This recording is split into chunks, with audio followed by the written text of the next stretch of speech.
Next type ಬಂದು while loop ಅಂತ. While loop is used when we don't know the exact number of repetition. ನಾವು while loop ಯಾವಾಗ use ಮಾಡ್ತೀವಿ ಅಂದ್ರೆ ನಮಗೆ ಎಷ್ಟು ಸತಿ ರಿಪೀಟೇಟ್ ಆಗ್ಬೇಕು ಅನ್ನೋದು ನಮಗೆ ಗೊತ್ತಿರಲ್ಲ, ಅಂತ ಟೈಮಲ್ಲಿ ನಾವು ವೈಲ್ ಲೂಪ್ನ ಯೂಸ್ ಮಾಡ್ತೀವಿ. ಇದಕ್ಕೆ ಎಕ್ಸಾಂಪಲ್ ಕೊಡೋದಾದ್ರೆ ಈಗ ಜನರಲ್ ಆಗಿ ತಿಳ್ಕೊಳೋದಾದ್ರೆ, ನಾವೀಗ ಊಟ ಮಾಡ್ತಿರ್ತೀವಿ ತಾನೆ, ನಾವ್ ತಟ್ಟೆಯಲ್ಲಿ ಈಗ ಅನ್ನ ಹಾಕೊಂಡು ಊಟ ಮಾಡ್ತಿದೀವಿ ಅಂತ ಅಂದ್ರೆ ನಾವ್ ಎಷ್ಟು ತುತ್ತು ಬಾಯಿಗೆ ಇಟ್ಕೊಂತೀವಿ ಅಂತ ಕೌಂಟ್ ಮಾಡ್ತೀವಾ? ಇಲ್ಲ ತಾನೆ. ಅದ್ ಎಷ್ಟ್ ಸತಿ ನಾವು ಬಾಯಿಗೆ ಇಟ್ಕೊಂತೀವಿ ಅನ್ನೋದು ನಮಗ್ ಗೊತ್ತಿರಲ್ಲ. ಒಬ್ಬೊಬ್ರು ಬೇಗ ತಿಂದ್ ಮುಗಿಸ್ಬೋದು, ಒಬ್ಬೊಬ್ರು ನಿಧಾನಕ್ಕೆ ಸ್ವಲ್ಪನೇ ತಿನ್ಬೋದು. ಇದ್ರ ಸಿಂಟ್ಯಾಕ್ಸ್ ಬಂದ್ಬಿಟ್ಟು ನಾವಿಲ್ಲಿ ಮೇಲ್ಗಡೆನೆ i = 0 ಅನ್ನೋದನ್ನ ನಾವಿಲ್ಲಿ ವ್ಯಾಲ್ಯೂ ಅಸೈನ್ ಮಾಡಿರ್ತೀವಿ. ಆದ್ರೆ ಇಲ್ಲಿ ವೈಲ್ ಅನ್ನೋದನ್ನ ಯೂಸ್ ಮಾಡ್ಕೊಂಡು ಇಲ್ಲಿ ಕಂಡೀಷನ್ ಚೆಕಿಂಗ್ ಇಲ್ಲಿ ಮಾಡ್ತೀವಿ, ಅದ್ರ ಅಪ್ಡೇಷನ್ ಮಾತ್ರ ಇಲ್ಲಿ ಕೆಳಗಡೆ ಮಾಡ್ತೀವಿ ಅಂತ ಹೇಳ್ಬೋದು. ನಾವು ಫಾರ್ ಲೂಪ್ ನ ಇದೇ ರೀತಿ ಮಾಡಕ್ ಬರಲ್ವಾ ಅಂತ ಕೇಳ್ಬೋದು ನೀವು. ಆದ್ರೆ ನಾವು ಫಾರ್ ಲೂಪ್ ನು ಇದೇ ರೀತಿ ಎಕ್ಸಿಕ್ಯೂಟ್ ಮಾಡ್ಬೋದು. ಆದ್ರೆ ಇಂಥ ಜಾಗದಲ್ಲಿ ಏನ್ ಮಾಡ್ಬೇಕಾಗುತ್ತೆ ಅಂತ ಅಂದ್ರೆ ಸೆಮಿಕಾಲನ್ ಇಲ್ಲಿ ಮತ್ತೆ ಇಲ್ಲಿ ಸೆಮಿಕಾಲನ್ ಹಾಕಿ ನಾವು ಫಾರ್ ಲೂಪ್ ನ ಇದೇ ಮೆಥಡ್ ಆಗಿ ಯೂಸ್ ಮಾಡ್ಬೋದು. ಅದನ್ನ ಪ್ರೋಗ್ರಾಮ್ ಮುಖಾಂತರ ನೋಡ್ಬೇಕಾದ್ರೆ ಹೇಳ್ಕೊಡ್ತೀನಿ. ನೆಕ್ಸ್ಟ್ ಬಂದ್ಬಿಟ್ಟು ಡೂ ವೈಲ್ ಅಂತ. ಡೂ ವೈಲ್ ಅಂತ ಅಂದ್ರೆ ಏನು ಅಂತ ತಿಳ್ಕೊಳ್ಳೋಣ. Do while loop is used when we don't know the exact number of repetition but we need to execute whole program at least once.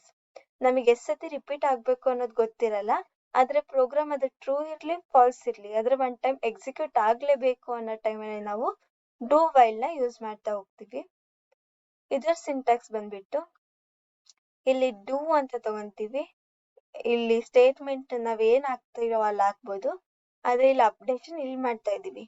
ಆದ್ರೆ ಡೂ ವೈಲ್ ಅಲ್ಲಿ ಏನಾಗುತ್ತೆ ಅಂತ ಅಂದ್ರೆ ನಾವ್ ಇಲ್ಲಿ ಕಂಡೀಷನ್ ಚೆಕ್ ಮಾಡ್ತಿದ್ವಲ್ಲ, ಈ ಕಂಡೀಷನ್ ನಾವು ಇಲ್ಲಿ ಚೆಕ್ ಮಾಡ್ತೀವಿ, ಅಂದ್ರೆ ಲೂಪ್ ಇಂದ ಹೊರಗಡೆ ಚೆಕ್ ಮಾಡ್ತೀವಿ ಅಂತ ಹೇಳ್ಬೋದು. ಇದನ್ನ ನಾವು ಪ್ರೋಗ್ರಾಮ್ ಮುಖಾಂತರ ನೋಡೋಣ. ನಾನು ನಿಮಗೆ ಇನ್ನೊಂದು ಹೇಳಿದ್ದೆ ಅಲ್ವಾ ಆಗ್ಲೇ ಪ್ರೋಗ್ರಾಮ್ ಅಲ್ಲಿ, ಫಾರ್ ಲೂಪ್ ನ ಇನ್ನೊಂದ್ ತರಾನು ಯೂಸ್ ಮಾಡ್ಬೋದು ಅಂತ. ನಾನಿಲ್ಲಿ i = 0 ಅಂತ ಇಲ್ಲೇ ಇನ್ಸಿಲೈಸ್ ಮಾಡ್ತಿದ್ದೀನಿ, ಆದ್ರೆ ನಾನು ಇನ್ಕ್ರಿಮೆಂಟ್ ನ ಇಲ್ಲಿ ಮಾಡ್ತಾ ಇದ್ದೀನಿ. ಈ ರೀತಿ ಮಾಡಕ್ ಬರಲ್ವಾ? ಮಾಡ್ಬೋದು. ಏನ್ ಔಟ್ಪುಟ್ ಕೊಡುತ್ತೆ ನೋಡೋಣ. ಎರರ್ ಅಂತ ಕೊಟ್ಟು ಓಕೆ, ಇಲ್ಲಿ ನಾನು ಸೆಮಿಕಾಲನ್ ಯೂಸ್ ಮಾಡಿದ್ದೀನಿ, ಅದಕ್ಕೋಸ್ಕರ ಎರರ್ ಅಂತ ಕೊಟ್ಟಿದೆ. ನೋಡ್ತಾ ಇರ್ಬೋದು ಔಟ್ಪುಟ್ ಅದೇ ಬಂತು 0 1 2 3 4 5 ಅಂತ. ನಾವ್ ಈ ತರಾನು ಯೂಸ್ ಮಾಡ್ಬೋದು, ಆದ್ರೆ ಆಗ್ಲೇ ತೋರಿಸಿದ್ನಲ್ಲ ಆ ರೀತಿನೂ ಯೂಸ್ ಮಾಡ್ಬೋದು. ಇಲ್ಲಿ ನಾವು ಇನ್ಕ್ರಿಮೆಂಟ್ ತೆಗೆದಾಗ ಡಿಕ್ರಿಮೆಂಟ್ ಸಹಿತ ಮಾಡ್ಬೋದು ಅಂತ ಹೇಳಿದೆ.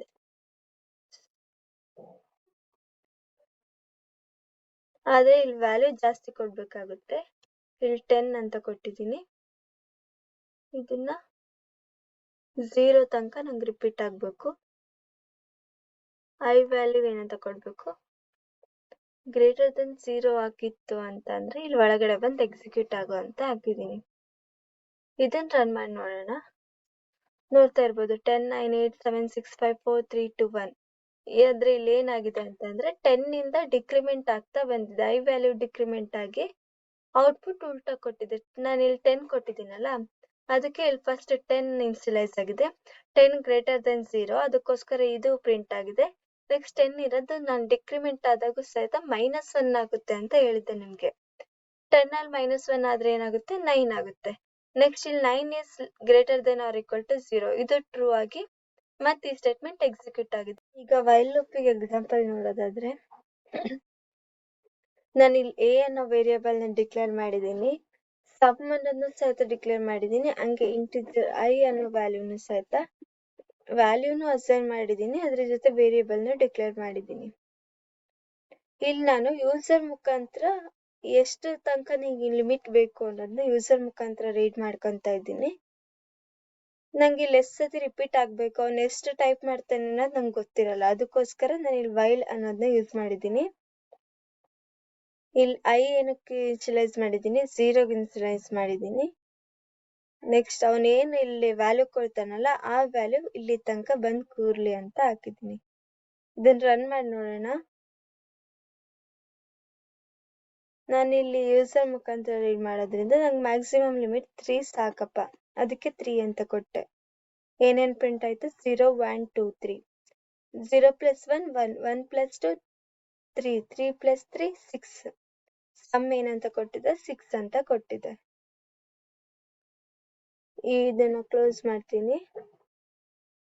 ನೆಕ್ಸ್ಟ್ ಡೂ ವೈಲಿಗೆ ಎಕ್ಸಾಂಪಲ್ ನೋಡೋದಿದ್ರೆ ಇಲ್ಲಿ ನಾನು ಡೂ ಅಂತ ಹಾಕ್ತೀನಿ. ಅದ್ರ ಸಿಂಟ್ಯಾಕ್ಸ್ ಬೇರೆ ಅಲ್ವಾ, ಆದ್ರೆ ಅದಕ್ಕೆ ಸಿಂಟ್ಯಾಕ್ಸ್ ಏನು ಕಂಡೀಷನ್ ಇಲ್ಲಿ ಚೆಕ್ ಮಾಡ್ಬೇಕು ಅಂತ ಇರೋದು. ವೈಲ್ ಅಂತ ಹಾಕಿ ಇಲ್ಲಿ ನಾನು ಕಂಡೀಷನ್ ಹಾಕ್ತೀನಿ.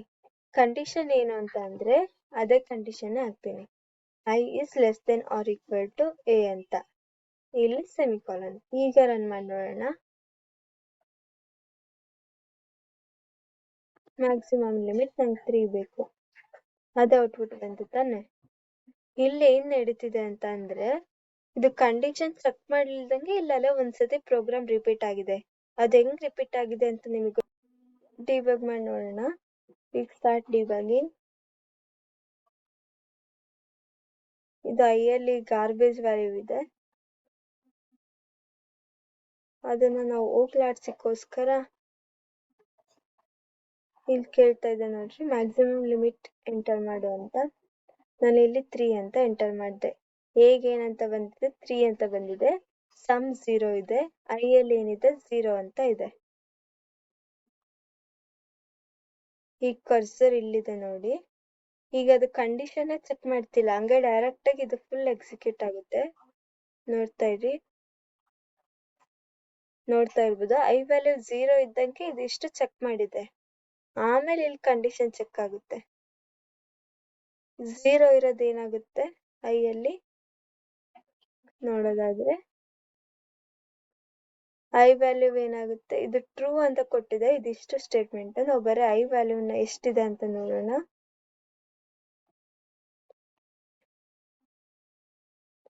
ನೋಡ್ತಾ ಇರ್ಬೋದು ಐಯಲ್ಲಿ ಏನಿದೆ ವ್ಯಾಲ್ಯೂ 1 ಅಂತ ಇದೆ ಅಂತ ತೋರಿಸಿದೆ. 0 ಇರೋದು ಇನ್ಕ್ರಿಮೆಂಟ್ ಆಗಿ 1 ಅಂತ ಇನ್ಶಿಯಲೈಸ್ ಆಗಿದೆ. Thank you.